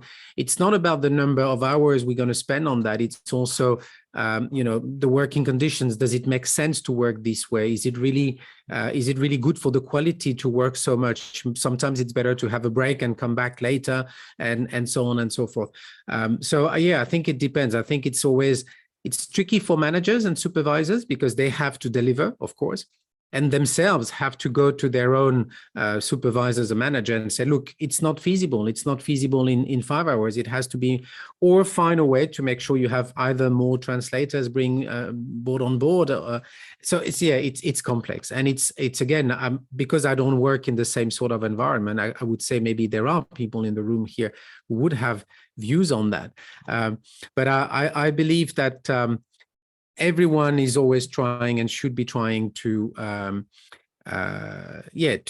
give the best working conditions to the best quality. There are times, and I've heard that, where sometimes some supervisors, or I mean, not in a context like yours, but in some contexts where you will have managers, whatever, saying, you know what, the quality is not that important. I'm interested in the quantity. And even if it's not perfect, go for the quantity. So maybe sometimes that's the brief, as a translator, sometimes you receive a brief. I don't believe this is very professional, but I can understand that sometimes the volume may be more important than the way it reads. So I assume as a translator, there are moments where you are going to translate very fastly, very quickly, and the quality is not the best, but at least it's okay. It does the work, people will understand. And sometimes, depending on what the document is for, who it is for, you will have to spend more time to really work around the angles and making sure you make it clear. So I think it depends really on the context. My take is really that managers and translators, interpreters should make sure they talk to one another so that the working conditions are good, and that what we want to achieve is okay. If the achievement is volume without a too good quality, okay, fine, just tell me and I'm going to do that, but it's not good quality. So yeah, I think it depends. Unfortunately, I don't have a better answer than that. Okay, never mind. Thank you for Thanks, your Annie. information. Okay, do we have any more questions here? I have one actually, and that will give me a bit. I don't. Oh, sorry. No, Budiman wanted to ask. So Budiman. Oh, yeah. Please, Pak Budiman. Okay, thank you, Mark. How are you, Mark? I'm good. In Melbourne. I'm good. Yeah, no, look good. Good, pretty good. So as you know, I'm working for a government institution for the parliament, so I don't know what's going on out there in the professional life of the translators and interpreters, and I'd like to know more about it, especially when the pandemic hit our world. The pandemic leaves a very interesting question for me because it affects the whole industries, including the industries of translators and interpreters. And in my opinion, the world we are living in the last 3 to 4 years, it consists of 3 stages. The first one is before the pandemic, and the second is during the pandemic, and the last one is after the pandemic.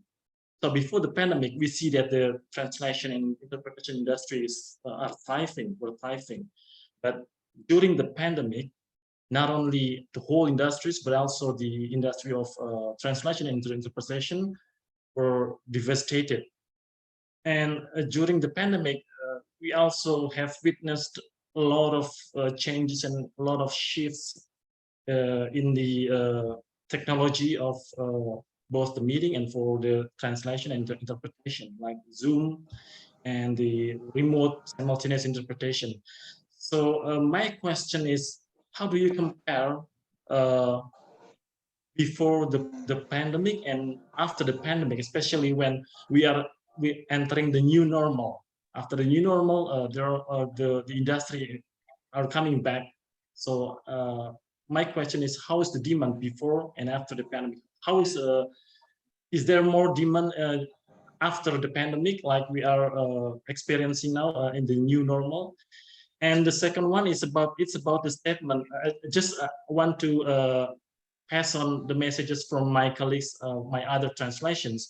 As you know, especially the message for the organizer of this meeting, especially to Ibu May, because as we know, no day in our parliament without hectic time. So our other translators wish they really want to join this meeting, but they are very engaged in other activities. So they just want me to inform Ibu May that after this meeting, as soon as possible, you can upload the video and they can follow the recorded video of this meeting. Thank you very much. Thank you, Budiman, and once again, good to see you again. Look, yeah, the difference between pre and post COVID is obvious to me, and from what I can see in Australia, but also, you know, I'm quite well connected with colleagues in Europe, in Latin America, and the Asia Pacific region at large. We are not going back to what it was before. It's going to be different in any case. So there's no, I mean, I'm not talking volume here. I'm just talking about the way the work is. We are at the moment, I don't know you in Indonesia, but here in Australia and in other places, we are really going into catching up on many conferences that could not be organized before. And so people have managed to work roughly online for a few things. But so now there's a lot of backlog, if you want, of conferences and of meetings. So there's more work now than of course we would have anticipated. The other thing is that remote is not going anywhere. I mean, it's not as much as during the pandemic, of course, but it's not going anywhere. I did a recent survey recently of some government services in Europe, like the European Commission and other international organizations, but also some private companies. And my question was, okay, how much remote did you do before the pandemic? How much remote did you do during the pandemic? And how much remote are you going to do, you think, in the next 5 years? And so there was only 1% of remote on average before the pandemic. On average, that was about 75% during the pandemic. And on average, what they're saying is that 30% to 35% of their operations will be remote in the future. So that means it is here to stay. So again, the difference, if you look at training, the difference is that now we do have to make sure, and I do that at Macquarie. I just created a new RSI lab actually at Macquarie. We have to make sure that we train tomorrow's interpreters to those modalities of work. Whether it is RSI from home or whether it is RSI from a hub, we need to make sure that we train them to RSI. So these are the sort of things that I see, if you want, for the future. Definitely, we cannot teach or train as we did before. We cannot work as we did before. Research is looking at areas that we didn't think we would look at, but I think it's part of this transience and permanence that I was talking about in the lecture, you know, in the presentation.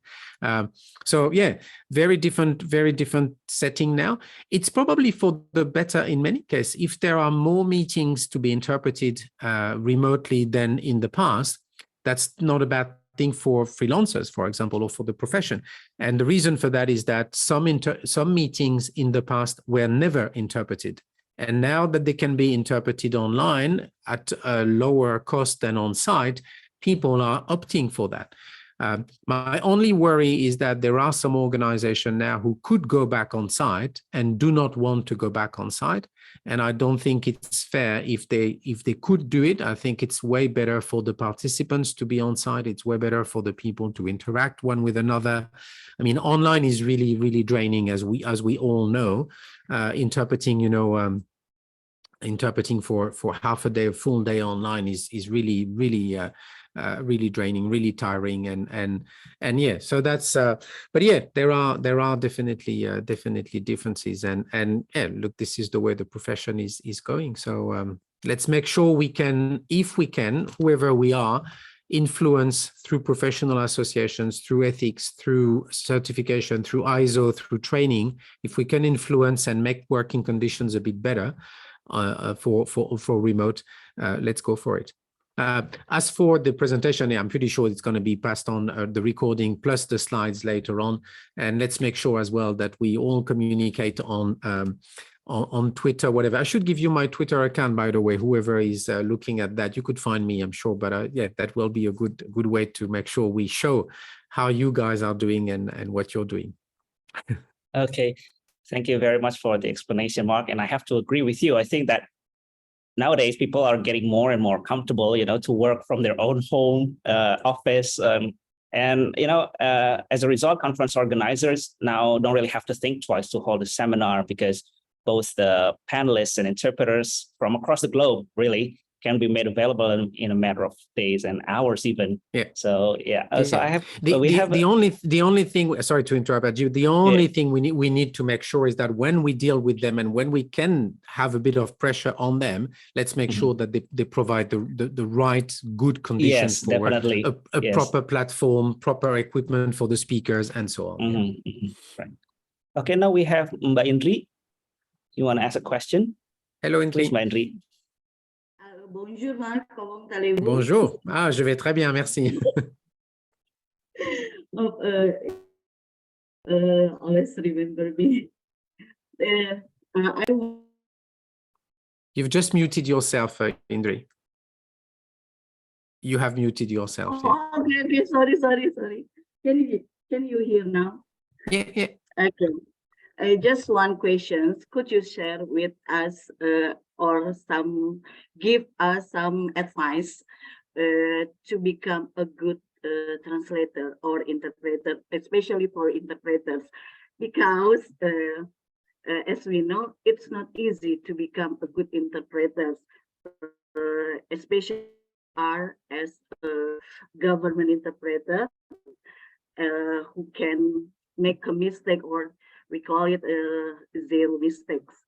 Just and maybe you can share your experience or challenges when you become interpreters.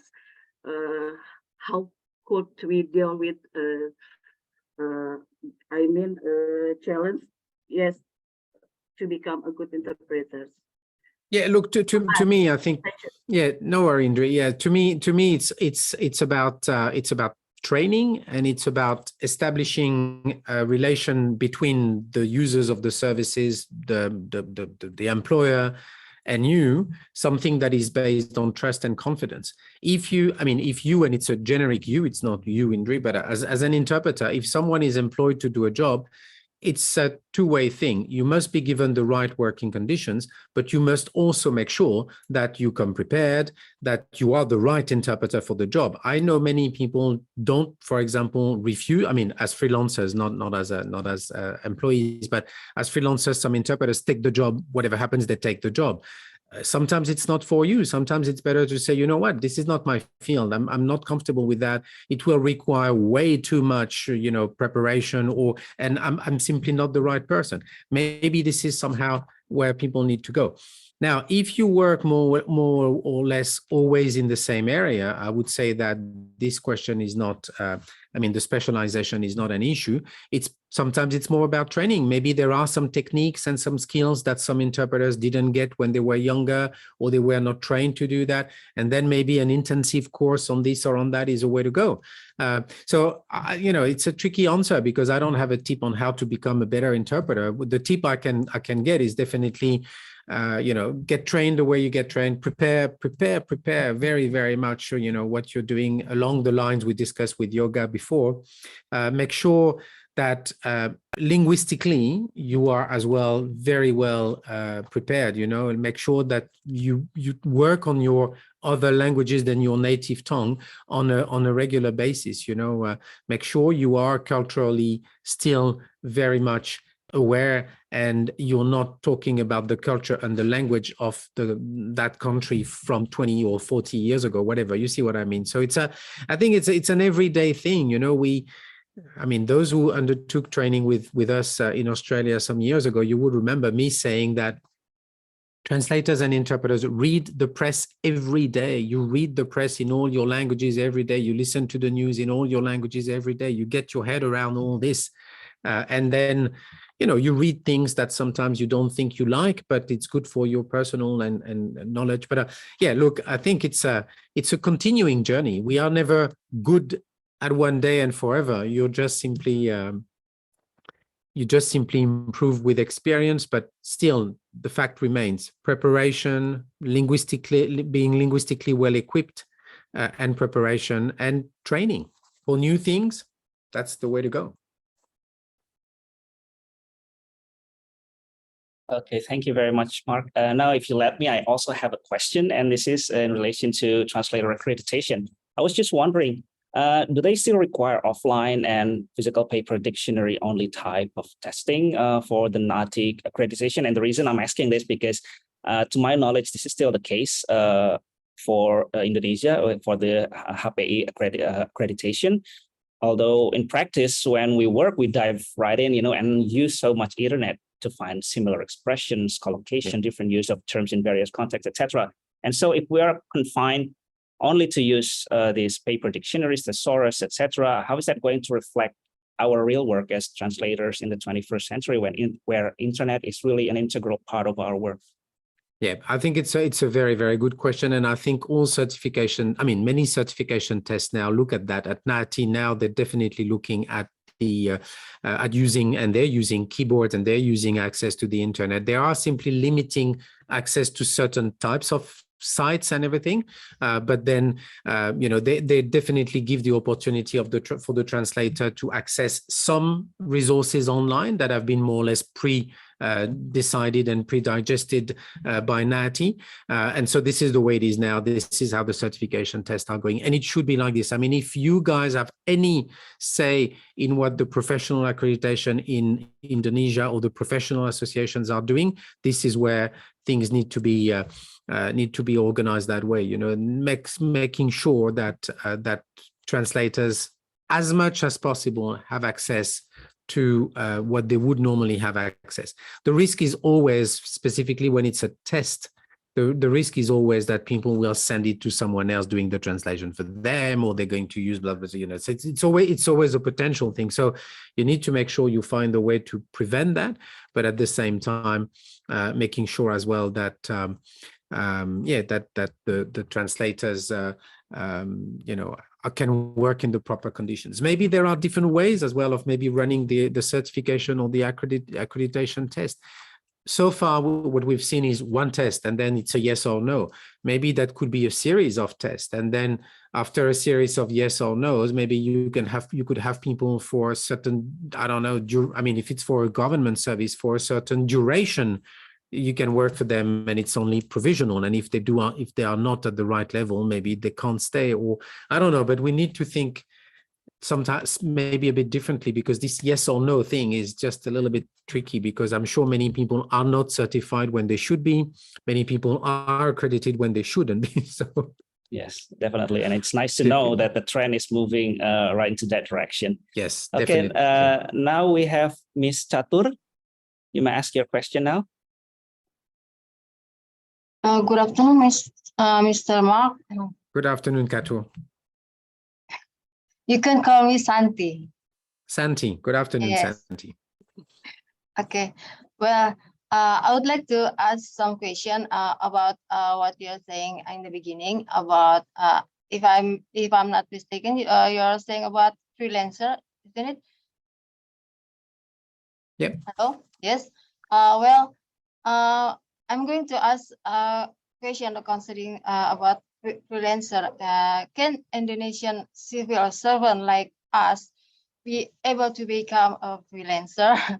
I mean, because based on the human resources rule, Indonesian human resources rule, that Indonesian civil servant is prohibited to work for other foreign company without permission. I mean, the sanction is a bit scary, such demotion, transfer of office, or no job sanctions, etc. Well, my question is, how is the rule to be a freelancer translator for Indonesian civil servant? Look, I'm not sure there is a rule. I mean, I don't know the rule for Indonesia. What I know is that when you are a freelancer, you do not have any other job. I mean, you're a freelancer. You're working for yourself, and you're doing your job as a translator and interpreter, and you're not working for a government, or you're not working for a company, or if you do, then this is something, I don't know, under a different name, or it has nothing to do with the job you do for the government, which means, I don't know, if you are, let me just take a silly example, but if you are a chef for a government service, you know, where you cook all day, but at night you want to do translations, to me, this is probably not an issue, but it's, again, a different thing. But I believe generally when someone is a translator or an interpreter for a government or for a supranational institution, this is your contract. You're not doing freelancing work outside that contract. So I would say that it's ethically normal that employers don't let you do the same job as a freelancer. So being a freelancer definitely means that that's it. You are just doing that, and you're not having any other job. You're not doing any other job. Yep. Okay. Thank you, sir.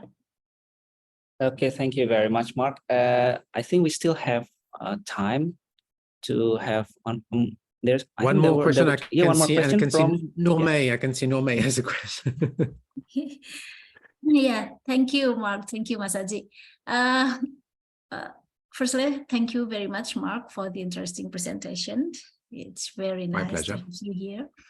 I'm interested in the certification for translator and interpreters. You mentioned it. Do you think it is also important for government translator and interpreter, Mark? Because we also have an issue of specialists or generalists in preparing good translators and interpreters for the government. And second, could you tell us also about the certification for translator and interpreters in Australia? Thank you. Yeah. So I will actually start with answering your second question. So the way it works in Australia is through NAATI. And so those of you who do not know, you can have a look at the website. It's very easy to find, naati.com.au. NAATI, and we changed, actually, we revamped this certification system in 2018 to include specialization, actually, both in interpreting and in translation, because there are different levels of certification. There is the level as the generalist, and then there are some advanced level for specialized translation. So back to your first question, I do believe certification is important. I do believe certification in government services or in any industry is important. You know, it is important to be certified to be a lawyer. It is important to be certified to be a plumber or an electrician. I believe it is important to be certified to be a translator or an interpreter. Now, the modalities of the certification, the way you renew your certification and so on, depend. In Australia, you have a test to get the certification. And once you are certified, so it can be translation, interpreting, specialized or not, and blah, blah, blah. When you have that for 3 years. And after 3 years, you need to recertify. So you need to show, specifically because we do not have in-house really work in Australia, it's mainly freelancing. People need to show that during the 3 years, they've completed that number of hours for interpreting, that number of hours for translation, and so on. And then they can keep their certification.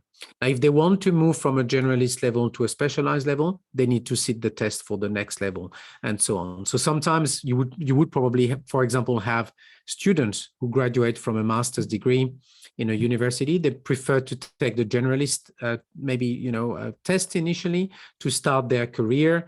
And so they are generalist in interpreting, generalist in translation. And after 2 years, they have more experience under their belt. They're better at what they do, and then they go into the next certification level. Or some of them go straight for the certification specialized level after uni. It depends. But I do believe in the benefits of a certification system, because I believe it's quite clear for the profession to see where we're going. Yeah.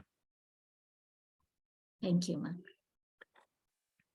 Okay. So finally, we've come to the end of today's webinar. I'm sure maybe some of you still have more questions to ask to Marc, but unfortunately, due to time constraints, we have to conclude today's discussion here. And if you have more questions, maybe perhaps you can send them through Mbak May, and Mbak May, maybe we can forward them to Mr. Orlando to answer through his email. Absolutely. And yes, and I hope today's discussion has been useful for all of you. Once again, our highest appreciation to all of you, and especially to Mr. Orlando for making the time to join us today. And I wish you all success with your work and future endeavors. And hopefully we'll see you again in the future. Thank you very much. Thank you very much. Warahmatullahi wabarakatuh. That was a pleasure from my end as well. Thank you very, very much to all of you, and specifically Aji and Nomelawati for the organization of this. It was a real pleasure. So thank you. Thank you very much too. Thank you. It's really nice to have you too, Marc. See you. Very much. Bye-bye. Bye, everyone. Bye. Thanks. All the best. All the best. Terima kasih, Marc. Terima kasih Bapak Ibu. Matur nuwun, Bu Mei. Ya, sami-sami Bu. Terima kasih Bapak-bapak, Ibu-ibu semuanya. Terima kasih Bu Mei. Terima kasih. Terima kasih semuanya. Terima kasih Bu Mei.